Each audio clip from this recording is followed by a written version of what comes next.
इतिहास का निर्णय हमेशा उसके पक्ष में गया है जो शक्तिशाली था। इसने कभी उसका साथ नहीं दिया जो न्याय के साथ था, जो सही था।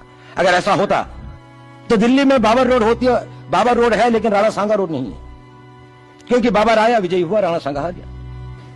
भारत की हिंदूशाही किंगडम अफगानिस्तान से होती सिकुड़ती सिकुड़ती सिकुड़ती यहां तक नहीं आ जाती। हमने किसी पर आक्रमण नहीं किया, हमने किसी के जीवन मूल्यों को नष्ट नहीं किया, हमने किसी के धर्म ग्रंथों को और धर्म स्थानों को नष्ट नहीं किया।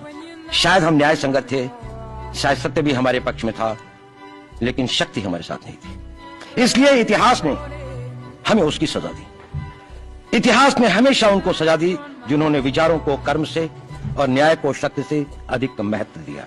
अब मैं ये नहीं कह रहा हूं कि उसको उसकी तिलांजलि कर देनी चाहिए, ये नहीं है कि न्याय का अपना महत्व नहीं है, लेकिन यदि कॉन्फ्लिक्ट ऑफ इंटरेस्ट हो तो शक्तिशाली बनना ज्यादा आवश्यक है।